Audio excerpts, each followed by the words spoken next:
Morning बेटा। अब अपन आगे बढ़ाते हैं वीडियो को। कल एक एग्जांपल लिया था, उसमें अपन ने स्ट्रॉन्ग लिगेंड लिया था, उसमें अपन में अंदर के ऑर्बिटल काम में लिए थे, तो उसको कहा था इनर ऑर्बिटल कॉम्प्लेक्स। वो भी निकल वाला ही एग्जांपल था।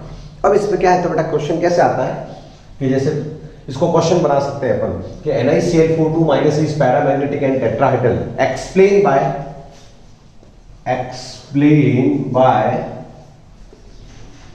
Bye VBT। तो प्यारे बच्चों ये क्वेश्चन बना दिया है अपन ने क्या कि NiCl4 is paramagnetic and tetrahedral. ये दो चीजें पूछी जा सकती है। कल स्ट्रॉन्ग लिगेंड था, आज कैसा है Cl माइनस कैसा बेटा वीक लिगेंड है। तो आज अपन आउटर बाहर के डिब्बों में ठहराएंगे अपन, ठीक है ना। मेहमानों को क्या ठहरा है, ठीक है ना। ये लिगेंड्स है और लिगेंड कैसा लिगेंड है, ये वीक। और वीक लिगेंड होता है तो उसको अंदर के कमरों में नहीं ठहराते हैं बेटा। तो अपन क्या करेंगे साहब, आप लेते हैं वही कैसे करना है इसका। सबसे पहले सेंट्रल एटम होता है निकल 28 पर है, 4s238। ओके, तो इसका एग्जांपल क्या हो जाएगा बेटा 4, इसका कॉन्फ़िगरेशन 4s238। दूसरा काम क्या है कि 28 है, 28 का 8 हो गया। देखो दूसरा काम इसका चार्ज निकालना। तो इसका चार्ज क्या आ रहा है, देखो निकालते हैं। यहाँ निकाल देता हूँ x + 4 × -1 = -2। x की वैल्यू क्या आएगी 4 - 2 + 2। तो प्यारे बच्चों 2 इलेक्ट्रॉन लूज करने हैं, निकल 2+ है। कहाँ से लूज करना है पता चल गया होगा आपको। पहले s 4s खाली होगा, 4 आउटर है, ये 3 है बेटा, ठीक है ना। तो ये अंदर डाल दो, ये बाहर ले जाओ, ये 3d8 हो जाएगा। 4s0 पहले s वाला खाली हो गया। अब जरूरत होती तो d में से लेते, लेकिन जरूरत है नहीं। सेल आ गया तो सबसे पहले तो आएंगे 4s 4p0 4d0, कोई दिक्कत नहीं। अब ये d इनर 3d के ऑर्बिटल है 5 ऑर्बिटल कौन से होते हैं, वो dxy dyz dzx। फिर ये s का डिब्बा a के ऑर्बिटल होता है, p के 3 ओरिएंटेशन होता है, px py और pz। और ये आउटर वापस आ गया बेटा d, इसमें कोई डाउट नहीं है। ये है इनर d, ये 4s, ये 4p और ये 4d। अब बच्चों पहले तो ये इलेक्ट्रॉन 3d8 है, ये बढ़ दीजिए आप 1 2 3 4 5 6 7 8। अब आपको देखना है मेहमान कैसा है, यानी लिगेंड किस टाइप का, वीक है। तो अंदर के जो इलेक्ट्रॉन है, ये जो मेंबर अकेले बैठे हैं, इनको पेयरिंग करने की जरूरत नहीं है, यानी लो स्पिन करवाने की जरूरत नहीं है। इस पेयरिंग को अपन कहते हैं लो स्पिन। जो मेहमान के लिए कमरा खाली करते हैं ना, वो अब कराने की जरूरत नहीं है, क्योंकि it is a week ligand. आपके खूब सारे कमरे पड़े हैं, वो आपको दे देने हैं, खूब सारे ऑर्बिटल।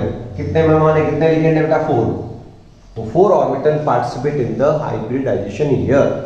कौन कौन से, 1 2 3 और 4। कंटिन्यू ये लीजिए। ओके, 1s हो गया, 3p हो गया। तो हाइब्रिडाइजेशन कौन सा होगा बेटा, sp3। हाइब्रिडेशन का क्या रूल है, जितने ऑर्बिटल पार्टिसिपेट करते हैं उतने ही न्यू ऑर्बिटल्स बनेंगे। तो 4 न्यू ऑर्बिटल बनाने हैं, ये 4 या लिखोगे 4 न्यू sp3 हाइब्रिडाइज्ड ऑर्बिटल। तो खैर बच्चों इसके अंदर जो मेहमान आए हैं वही आपके लिगेंड्स है Cl। कोई भी लिगेंड हो बेटा, चाहे वीक लिगेंड हो चाहे स्ट्रॉन्ग लिगेंड है, what is ligand, lone pair donor. तो वही 2 लड्डू अंदर लगाने हैं, 2 ये देख लीजिए। तो कोई डाउट नहीं होगा मेरे हिसाब से इसमें। sp3 हाइब्रिडाइजेशन है बेटा, शेप क्या होगा टेट्राहाइड्रल। टेट्राहाइड्रल कैसा होता है सबको नॉलेज है, ये Cl माइनस, ये Cl माइनस, Cl माइनस, और कोऑर्डिनेट बॉन्ड बनाना चाहिए। और मिला के देख लीजिए, ये टेट्राहाइड्रल शेप हो गया बेटा। निकल की ऑक्सीजन स्टेट क्या है 2+, और इनकी -1 -1 -1 -1 माइनस के 4 में से प्लस के 2 जाएंगे तो ये 2 माइनस बच जाएगा। तो शेप तो आ गया आपके कैसा, टेट्राहाइड्रल शेप आ गया। तो प्रूव हो गया इट इज टेट्राहाइड्रल, करेक्ट। उसके बाद में पैरामैग्नेटिज्म देखना है। पैरामैग्नेटिज्म कैसे देखोगे, देयर आर 2 अनपेयर्ड इलेक्ट्रॉन। ये देखिए 2 अनपेयर्ड, स्पिन इस पे होगी नहीं, तो अपन लिखेंगे n की वैल्यू, अनपेयर्ड इलेक्ट्रॉन बोलते हैं n को, ठीक है बेटा। n क्या है यहाँ पे, अनपेयर्ड इलेक्ट्रॉन। तो अपन लिखेंगे नोट पर लगा के due to 2 unpaired electron it is paramagnetic. ये प्रूव हो गया पैरामैग्नेटिक। तो इस तरह से पूरे मार्क्स लेने हैं। NaCl is paramagnetic tetraeder explain by VBT से एक्सप्लेन ऐसे ही करना है बेटा। और खास मेहमान हो, स्ट्रॉन्ग लिगेंड हो तो लो स्पिन करवानी है, और वीक लिगेंड हो तो हाई स्पिन करवानी है। लिगेंड्स 3-4 ही आपको दिए, और यूँ स्ट्रॉन्ग और वीक लिगेंड का पता CFT से चलेगा। तो प्यारे बच्चों ऐसा है, यदि क्वेश्चन आ जाता है तो इस तरह से करना है। एक एग्जांपल और लेते हैं प्यारे बच्चों, और उसके बाद में आपको नई थ्योरी की और इसकी डीमेरिट्स बताएंगे, उसके बाद में नई थ्योरी बताएंगे। तो इसको आप स्क्रीनशॉट ले लें और नोट डाउन कर लें। और इसके मैग्नेटिक मोमेंट निकालना है। देखो मैग्नेटिक पैरामैग्नेटिक है, अब पैरामैग्नेटिक होता है उसका मैग्नेटिक मोमेंट निकालना है, तो वो भी निकाल लेते हैं। तो magnetic moment is calculated by the following formula, और वो होता है बेटा रूट वाला फॉर्मूला होता है, आपको याद होगा। तो मैग्नेटिक मोमेंट निकालना है, ध्यान देना। मैग्नेटिक मोमेंट निकालने के लिए क्या करना है, तो magnetic moment calculated by following formula क्या है बेटा, म्यू bm, इसका मैग्नेटिक मोमेंट है बेटा, ये होता है रूट n+2 bm क्या है बेटा, बोर मैग्नेटॉन, इसकी यूनिट बोर्स मैग्नेटॉन इसकी यूनिट है। n क्या है, नंबर ऑफ अनपेयर्ड इलेक्ट्रॉन, कहाँ है अनपेयर्ड, ये रे बेटा यहाँ पे थे ना अकेले, ये दो n की वैल्यू 2 आई थी ना, ये वाली, ये और ये दो अनपेयर्ड है, तो अनपेयर्ड इलेक्ट्रॉन 2 थे बेटा, तो इसमें 2 + 2, तो ये आ गया आपके 4 यहाँ √8, ठीक बेटा, और 9 होता तो 3 हो जाता, तो ये तो 2.89 bm, ये इसकी √8 की वैल्यू आ जाएगी 2.89 अप्रॉक्स। ओके, तो रूट निकाल लेना है। एक ट्रिक बता दूं आपके कि यदि अनपेयर्ड इलेक्ट्रॉन 1 आए, जैसे यहाँ तो 2 है तो 2.8 आंसर है, यदि n की वैल्यू 1 आएगी तो मैग्नेटिक मोमेंट 1.89 आ जाएगा, n की वैल्यू 2 आए तो 2.89, 3 आए तो 3.89 bm। ध्यान रखना, अनपेयर्ड इलेक्ट्रॉन 1 आए तो आंसर 1.89 आएगा, अनपेयर्ड 2 है तो 2.89 आएगा, ठीक है ना। तो उससे आप अनपेयर्ड इलेक्ट्रॉन निकाल सकते हैं। तो प्यारे बच्चों इस तरह से मैग्नेटिक मोमेंट आपको फॉर्मूले से निकालना है। मेरे हिसाब से इसमें कोई दिक्कत आएगी नहीं। क्या फॉर्मूला है, Vm = √n+2 से आप निकाल देंगे मैग्नेटिक मोमेंट। एक क्वेश्चन और करेंगे और उसके बाद में VBT की डीमेरिट्स पढ़ेंगे। तो प्यारे बच्चों ध्यान देना, अगला क्वेश्चन है बेटा, हम नोट कर लें इसको। तो बेटा एक क्वेश्चन में एक कॉम्प्लेक्स और ले लेते हैं, उसमें भी आपको कोई नई चीज बता देते हैं। जैसे आ गया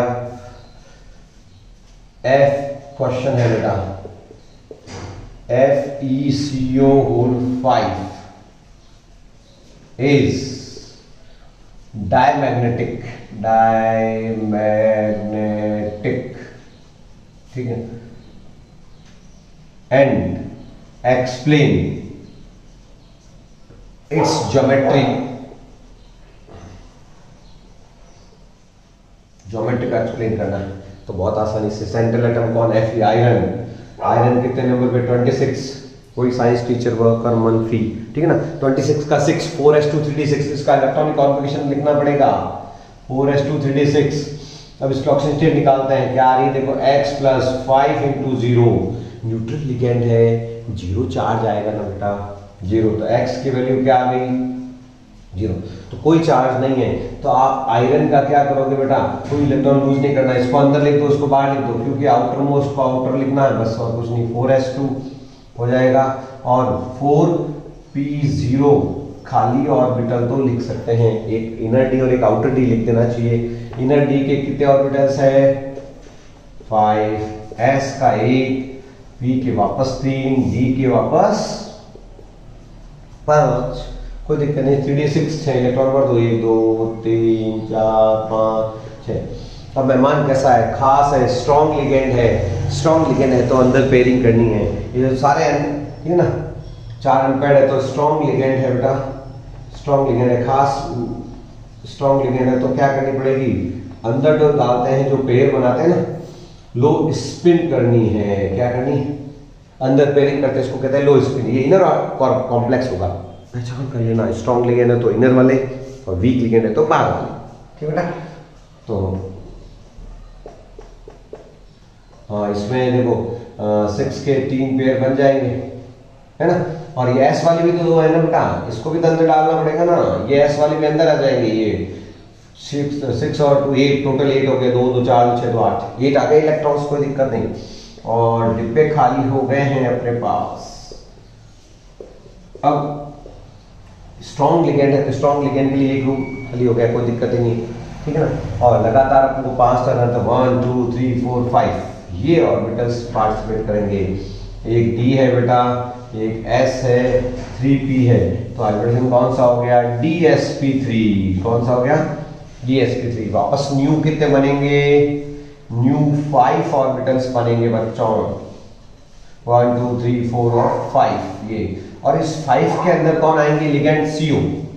लिगेंड वही 2 लड्डू देंगे, चाहे वीक हो चाहे स्ट्रॉन्ग है, ये CO कोऑर्डिनेट बॉन्ड बनाएंगे बेटा। कौन सा बॉन्ड, कोऑर्डिनेट बॉन्ड। और dsp3 ये तो शेप क्या होगा, ट्रायगनल, ट्रायगनल बाय पिरामिडल। ये रहा ट्रायगनल, ये बाय पिरामिडल, ये Fe हो गया। 5 लिगेंड CO 1 2 3 4 5। शेप का नाम बताइए, ज्योमेट्री, एक्सप्लेन ज्योमेट्री। तो ये रही ज्योमेट्री, ट्राइगोनल बाय पिरामिडल। तो ज्योमेट्री आपने एक्सप्लेन कर दी है, इसकी कोई दिक्कत नहीं है। ट्राइगोनल बाय पिरामिडल ज्योमेट्री होगी बच्चों। और अनपेयर्ड इलेक्ट्रॉन कितने हैं ये नहीं देखना है, आफ्टर स्पिन देखना, सारे पेयर्ड हैं। n की वैल्यू क्या आ गई, 0। All the electrons are pair, so magnetic moment is 0 here, n की वैल्यू 0, ठीक है ना। n 0 होता है तो कैसा होगा बच्चों, ये डाईमैग्नेटिक होगा। तो डाईमैग्नेटिक निकला है ये कौन, ये। इस तरह से वीबीटी की अपन ने एक्सप्लेन की है। अब पढ़ेंगे वीबीटी की डीमेरिट्स, वीबीटी की कमियां हैं। ये जो स्ट्रॉन्ग लिगेंड है, वीक लिगेंड है, इसकी इंफॉर्मेशन नहीं देती है। तो मैंने बताया आपको, मेहमान कर रहा हूँ मैं, खास मेहमान, ठीक है ना। वीक लिगेंड ये सब मैं बता रहा हूँ, बाकी इस तरह तो बताया ही नहीं था। तो क्या लिखना है, डीमेरिट्स ऑफ वीबीटी, वीबीटी की कमियां। डीमेरिट्स क्या, लिमिटेशंस है बेटा। वीबीटी नहीं बता सकते, आपसे पूछेंगे कलर बताओ, तो वीबीटी के पास ताकत नहीं है। वीबीटी को पूछे स्ट्रॉन्ग लिगेंड ये अंदर क्यों गए, बाहर क्यों गए, वीबीटी नहीं बता सकती। तो वीबीटी की डीमेरिट्स है। वीबीटी ने किसको इंपॉर्टेंस दी, केवल मेटल को एक्सप्लेन किया, क्या। तो आपसे पूछा जाएगा कि वीबीटी की क्या क्या डीमेरिट्स है, तो अपन कहेंगे VBT not explain strong and week ligand, ठीक है ना। तो लिमिटेशंस ऑफ वीबीटी, या इसको कहते हैं डीमेरिट्स। क्या होते हैं बेटा, डीमेरिट्स, कमियां। और पहले VBT give importance to only metal atom, metal ये करता है, फिर मेटल में लिगेंड्स को इलेक्ट्रॉन लूज करता है, लिगेंड की इंपॉर्टेंस को नहीं बताया था, ठीक है ना। VBT gives importance to central atom only, to metal atom only, metal atom, ठीक है ना।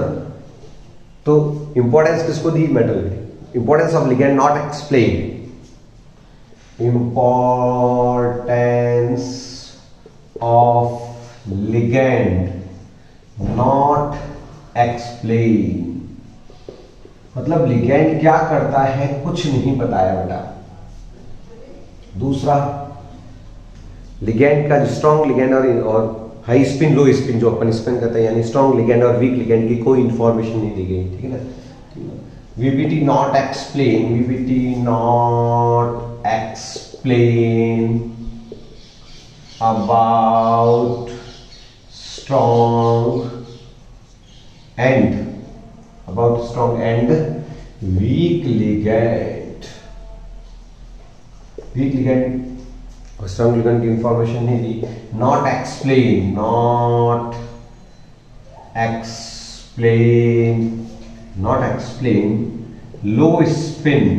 low spin and high spin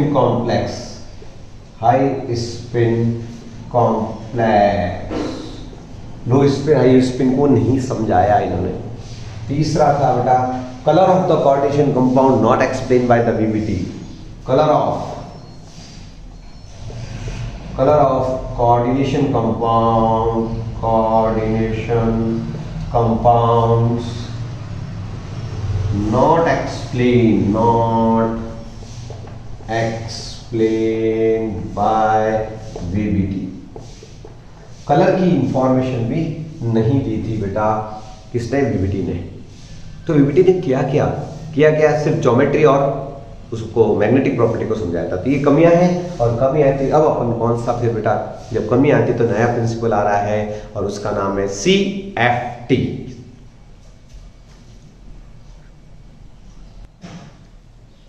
हाँ बेटा अब शुरू करते हैं अपन CFT।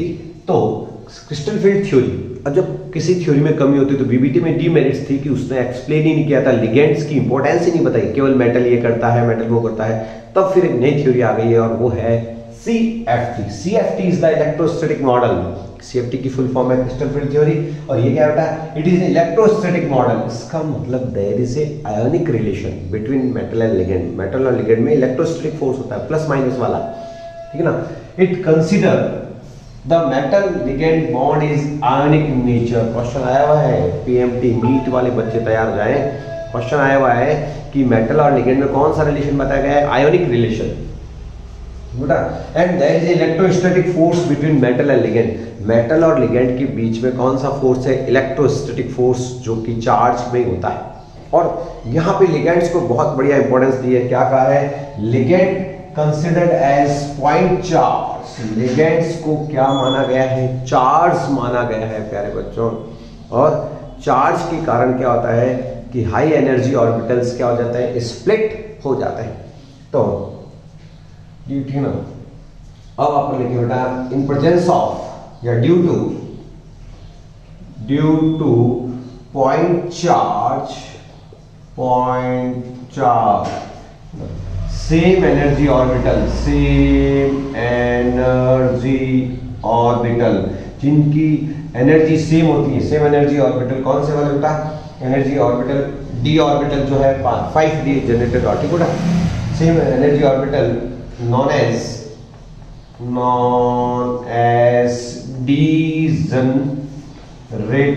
degenerated orbitals। degenerated orbitals, ठीक ना। split into two half। जो 5d ऑर्बिटल्स होते हैं, कौन कौन से d ऑर्बिटल होते हैं? 5 dxy, dyz, dzx, dx square, y square और dz स्क्वायर। ये 5 d ऑर्बिटल रहते हैं और ये डीजनरेटेड होता है। डीजनरेटेड का मतलब है सिमिलर एनर्जी। ये पांचों डिब्बे जो साथ बनाए ना अपन, ये डीजनरेटेड ऑर्बिटल है। ये डीजनरेटेड ऑर्बिटल क्या होता है? लिगेंड के इफेक्ट से। लिगेंड चार्ज है और चार्ज क्या करता है बेटा? स्प्लिट कर देता है, तोड़ देता है बेटा। तो due to the point charge the same energy orbital d orbitals known as degenerate orbital split into two half। अब दो पार्ट में डिवाइड हो जाएंगे, उसको बोलते हैं क्रिस्टल फील्ड स्प्लिटिंग। क्या बोलते हैं बेटा? स्प्लिटिंग। अब स्प्लिटिंग कैसे होती है देखना आप। In octahedral complexes splitting is in the following वे। आपको ऑक्टाहेड्रल कॉम्प्लेक्स की स्प्लिटिंग बताऊंगा पहले और फिर टेट्राहेड्रल की स्प्लिटिंग बताऊंगा। होगा क्या? तो अपन पहले हेडिंग डाल देते हैं स्प्लिटिंग इन ऑक्टाहाइड्रल कॉम्प्लेक्स। ऑक्टाहाइड्रल कॉम्प्लेक्स से इसमें कैसे स्प्लिट होती है ये ध्यान देना है। ऑक्टाहाइड्रल कॉम्प्लेक्स कैसे बनता है? ऑक्टाहाइड्रल, ये मेटल है बेटा, ये लिगेंड्स है 1 2 3, ये तो चार्ज स्क्वायर रहते हैं, ये दो ऊपर और नीचे रहते हैं। ये लॉन पेयर रहा, इधर से डोनेट कर रहा है, इधर से डोनेट कर रहा है, इधर से डोनेट कर रहा है, इधर से डोनेट कर रहा है, इधर से। तो इस तरफ से देखिए आप, सब तरफ से ये ऑक्टाहाइड्रल कॉम्प्लेक्स है। और लिगेंड को क्या माना है? चार्ज।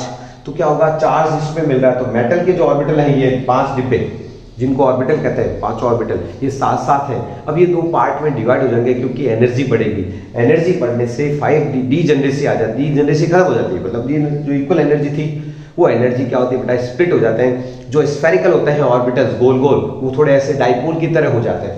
तो प्यारे बच्चों स्प्लिटिंग हो जाती है। ऑक्टाहेड्रल कॉम्प्लेक्स क्या है वो सामने है आपके, और इसमें स्प्लिटिंग कैसे होती है? ऑक्टाहेड्रल कॉम्प्लेक्स का डायग्राम ये रहा, ठीक बेटा। अब इसमें स्प्लिटिंग का डायग्राम बनाना है तो आपको कुछ नहीं, सबसे पहले तो ये है आपके एनर्जी ले लीजिए। ये 5 डिब्बे आप बनाओगे, इनको क्या कहते हैं? Degenerated orbitals. 5 डीजनरेटेड ऑर्बिटल है किसके? इस मेटल के, ठीक बेटा। आप लिख देते हैं कौन कौन से हैं? D X Y, D Y Z, D Z X, D X square Y square और डी, ये एक साथ है, एनर्जी इनकी सिमिलर है वाली, ठीक बेटा। अब लिगेंड के कारण ये स्प्लिट हो जाते हैं 2 पार्ट में, 3 डिब्बे तो नीचे हो जाते हैं, ये वाले सेम ज्योमेट्री होते हैं, ये अलग होते हैं, तो 3 डिब्बे तो नीचे आ जाते हैं। इन तीनों का कॉमन नेम एक है बेटा T2Z ऑर्बिटल। क्या कहते हैं? T2Z। इनको तो कहते हैं T2Z ऑर्बिटल, और ये है D, ठीक है ना, EZ ऑर्बिटल। क्या कहते हैं? ये हाई एनर्जी, ये होते हैं बेटा ऑन द एक्सेस होता है। एक्सेस में क्या होगा? सामने कोई आएगा तो रिपल्शन होगा बेटा, इसलिए इनकी एनर्जी हाई हो जाती है, और हाई एनर्जी वाले यहाँ ऊपर आएंगे। कितने ऑर्बिटल आएंगे ऊपर? 2। इनको कौन कौन से हैं? ये D X square Y square और डी जेड स्क्वायर। इनको क्या कहेंगे? E G orbital. क्या कहते हैं? और ये एनर्जी डिफरेंस आ चुका है इनके बीच में, एनर्जी डिफरेंस को अपन कहेंगे डेल्टा ओ। डेल्टा ओ है splitting energy of octahedral complex. ये जो एनर्जी डिफरेंस आया है ये वाला, इसको बोलते हैं डेल्टा ओ, स्प्लिटिंग एनर्जी। क्या बोलेंगे बेटा? Splitting energy between T2Z easy orbital. और ये एवरेज एनर्जी होता है, यहां से एनर्जी आ रही है, देखो ये एवरेज एनर्जी जा रही है। इस एवरेज एनर्जी सेंटर को तो अपन कहते हैं बैरी सेंटर। क्या बोलते हैं यहाँ पे? बैरी सेंटर। और ये जो नीचे जितना आया है, जितनी एनर्जी नीचे गई है, जितना एवरेज एनर्जी से नीचे जाते हैं, वो स्टेबलाइजेशन होता है। एनर्जी कम होना स्टेबिलिटी को बढ़ाता है, दिखाता है, ठीक है ना। तो इसका नाम है CFSE। फुल फॉर्म क्या है CFSE की? CFSE की फुल फॉर्म है बेटा क्रिस्टल फील्ड स्टेबलाइजेशन एनर्जी। ये जितनी ज्यादा होती है CFSE, जितनी ज्यादा होगी स्टेबिलिटी भी उतनी ही ज्यादा होती है किसी भी कॉम्प्लेक्स की। और ये जो डायग्राम होता है splitting in the octahedral complex, तो 3 ऑर्बिटल नीचे हो जाते हैं। लो एनर्जी वाले T2Z ऑर्बिटल कौन से हैं? DXY, DYZ और ZX, ये तीनों। 2 डिब्बे 2 ऑर्बिटल ऊपर चले जाते हैं, इनको कहते हैं एनर्जी, ठीक बेटा। ये एनर्जी डिफरेंस है, इसको कहते हैं splitting energy of the octahedral complexes, ठीक है। तो ये लिगेंड के कारण ये सब गड़बड़ क्या हुआ? लिगेंड चार्ज है बेटा, ये मेटल के 5 ऑर्बिटल जो साथ में थे उनकी डीजेनरेसी को खत्म कर दिया, उनकी इक्वल्स एनर्जी थी उसको खत्म करके स्प्लिटिंग कर दी। तो it is splitting in the octahedral complex. अब ज्योमेट्री, और इस पर ज्योमेट्री का इफेक्ट पड़ता है। अब ज्योमेट्री चेंज होने से स्प्लिटिंग भी चेंज हो जाती है, ठीक है ना। तो इन tetrahedral complex the splitting is different from this, just reverse हो जाता है मामला, ठीक है बेटा। तो अपन हेडिंग डाल दीजिए splitting in the tetrahedral complex. ये डायग्राम बना लीजिए, स्क्रीनशॉट ले। ऑक्टाहेड्रल का स्प्लिटिंग आपको ऐसे दिखानी है, और अब क्या दिखाएंगे? स्प्लिटिंग इन टेट्राहेड्रल कॉम्प्लेक्स। अब क्या बनाने जा रहे हैं अपन? टेट्राहाइड्रल कॉम्प्लेक्स की स्प्लिटिंग सिखाएंगे आपको। टेट्राहेड्रल कैसा होता है? जस्ट इस तरह की डायग्राम, ये ज्योमेट्री होती है टेट्राहेड्रल। अब टेट्राहेड्रल स्प्लिटिंग में कुछ नहीं, ऐसा ही ऐसा डायग्राम है बेटा, सेम, बस यहाँ पे थोड़ा सा चेंज करना है। क्या करना है यहाँ पे चेंज? यहाँ आपको क्या करना है? ज्योमेट्री का फर्क है एक्चुअली। टेट्राहेड्रल ज्योमेट्री में इस तरह से आउट ऑफ एक्सिस है, और ऑर्बिटल डी एक्स स्क्वायर वाले ऑन द एक्सिस है, तो नीचे जा रहे हैं, सामने नहीं आ रहे, रिपल्सन नहीं हो रहा। तो इनकी एनर्जी, जो नीचे 2 डिब्बे हैं, इनकी एनर्जी तो होती है कम, रिपल्सन होता है, तो ईजी तो इसमें नीचे आ जाएगा। कौन कौन है इसमें? डी एक्स स्क्वायर और D Z, D X square Y square D Z square, ये तो है इजी ऑर्बिटल्स, ठीक है ना। और बेटा ये जो 3 डिब्बे हैं कौन कौन से थे? जो आउट ऑफ एक्सिस होते हैं, D X Y, D Y Z और डी जेड एक्स, इनको कहते हैं अपन T2Z ऑर्बिटल्स। क्या कहते हैं?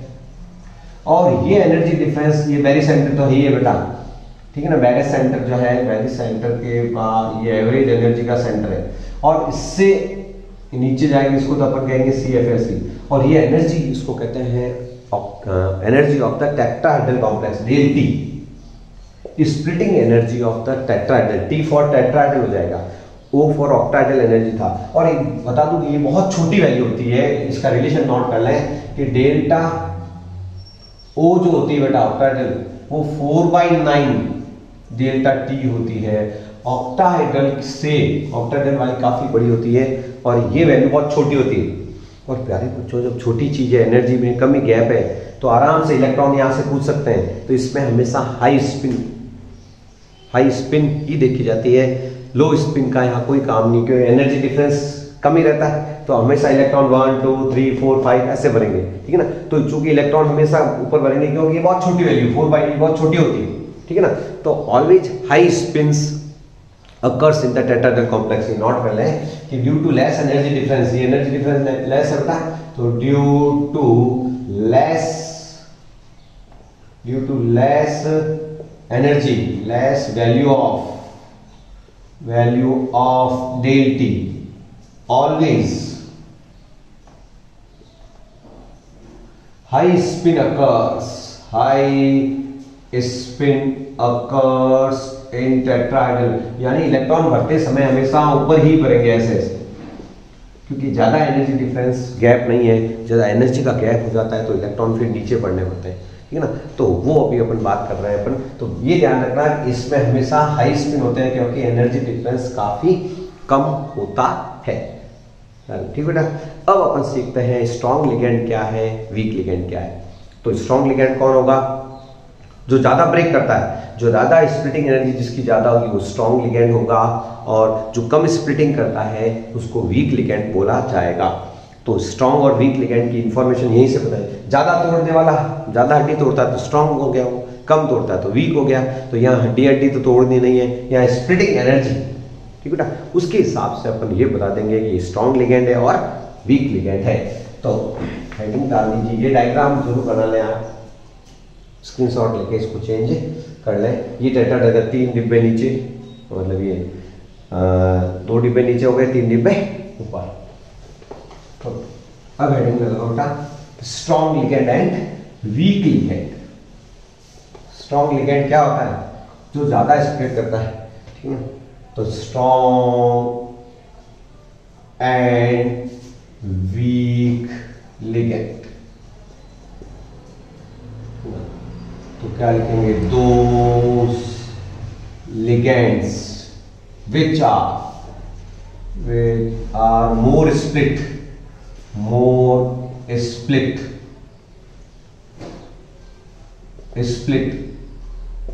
the degenerated orbital, split degenerated orbital, degenerated orbitals called strong ligand. Strong ligand की इंफॉर्मेशन किसने दी थी? CFT नहीं बताया था। कैसे? बस सिंपल है, ये ऑर्बिटल है 500 मान लीजिए, इसको ज्यादा तोड़ दिया, ये स्प्लिटिंग ज्यादा की, ये आपके 2 डिब्बे, ये है आपके ऑक्टाहेड्रल कॉम्प्लेक्स में होते हैं 3 डिब्बे नीचे, ठीक बेटा।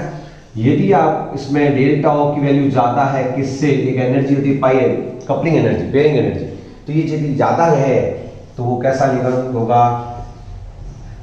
स्ट्रॉन्ग लिगेंड होगा। स्ट्रॉन्ग लिगेंड के कुछ एग्जाम्पल बताए थे, CO, CN, NO2, जो मैंने खास मेहमान बताए थे, ये स्ट्रॉन्ग लिगेंड होगा। और वीक लिगेंड में क्या होगा? तो स्ट्रॉन्ग लिगेंड की पहचान है, when the delta O is higher than pi, then, ठीक है ना, लिगेंड कैसा होगा? स्ट्रॉन्ग लिगेंड होगा। वीक लिगेंड में क्या होगी? छोटी वैल्यू होगी, तो अपन कहेंगे when delta is less than pairing energy, pairing energy कह दो, पाई को, या कपलिंग एनर्जी, ठीक है ना।